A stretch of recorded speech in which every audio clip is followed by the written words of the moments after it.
দিক নির্দেশনা জানিও না কিন্তু করে কাছ থেকে শুনি যে একজন কাজ করা নেই। আপনার এই সময় আমাদের বিএনপি সবাই করে নেই সর্বপ্রথম যান বক্তব্য দিয়ে আজকের অনুষ্ঠান আলোচিত হয়েছিল জুনায়েদ ভাই। আমি মক্কা প্রাদেশিক ব্যাংকের পক্ষ থেকে জুনায়েদ ভাইকে ধন্যবাদ জানাচ্ছি গঠনমূলক বক্তব্য দিয়ে জাতিকে শিক্ষা দেওয়ার জন্য। তিনি আবার প্রমাণ করলেন মক্কা বিএনপির আকাশে মেঘ না আসতে উনি হাজির হবেন।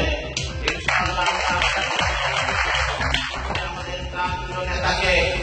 সবসময় মক্কা বিএনপির পাশে মানুষের কোনো চিন্তা না করে আওয়ামী লীগের বড় বড় নেতা বাংলাদেশ ছেড়ে পড়াইছিল সেই দিন আমাদের এই বাংলাদেশ জাতীয়তাবাদী দল বিএনপির সারের হজ সানায়া বিএনপির উদ্যোগে বিজয় দিবসের এক সমাবেশে বক্তাগণ বলেন, সারা দেশকে ধোঁকা দিয়ে বোকা বানানোর জন্য সুফিয়া রোবটের নামে প্রধানমন্ত্রী জনগণকে রোবটের রেকর্ডকৃত নির্ধারিত ট্যাবলেট বিলানোর ব্যর্থ চেষ্টা করেছে। মক্কা বিএনপির সাংগঠনিক সম্পাদক শাহাবুদ্দিনের পরিচালনায় সানায়া সারের হজ শাখার সভাপতি কামালউদ্দিন খানের সভাপতিত্বে এতে প্রধান অতিথি ছিলেন কেন্দ্রীয় কমিটির সদস্য আহমদ আলী মকিব। প্রধান বক্তা ছিলেন মীর মনিরুজ্জামান তপন, মক্কা প্রাদেশিক বিএনপির সভাপতি Khandakar M A Helal CIP, সাধারণ সম্পাদক নুরুল আফতার চৌধুরী, সিনিয়র সহসভাপতি এম জহির আহমদ, যুবদল সভাপতি মইনুল ইসলাম হায়দার। বক্তব্য রাখেন মক্কা বিএনপির উপদেষ্টা মোহাম্মদ দেলোয়ার হোসেন, সহসভাপতি জাহাঙ্গীর আলম চৌধুরী, সহসভাপতি হামিদুল হক হামিদ, সেলিমুল্লাহ সেলিম, যুগ্ম সাধারণ সম্পাদক গাজী মোহাম্মদ কামাল, আমিন মোহাম্মদ তালুকদার, কাকিয়ার সাধারণ সম্পাদক ও মক্কা বিএনপির যুগ্ম সাধারণ সম্পাদক মোহাম্মদ রহমতুল্লাহ, মোহাম্মদ জুনায়েদুর রহমান, মোহাম্মদ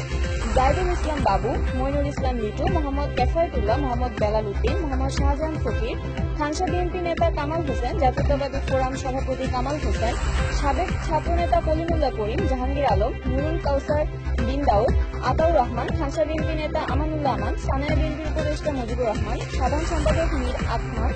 সাংগঠনিক সম্পাদক মোহাম্মদ ইউসুফ মিয়া, যুগ্ম সম্পাদক কাজী মাহমুদুল ইসলাম, প্রচার সম্পাদক টিপু মিয়া, মামুন মৃধা, জাহাঙ্গীর ইয়ারি প্রমুখ। আমাদের পূর্বপুরুষ বিজন দিয়ে এসেছিল 16 ডিসেম্বর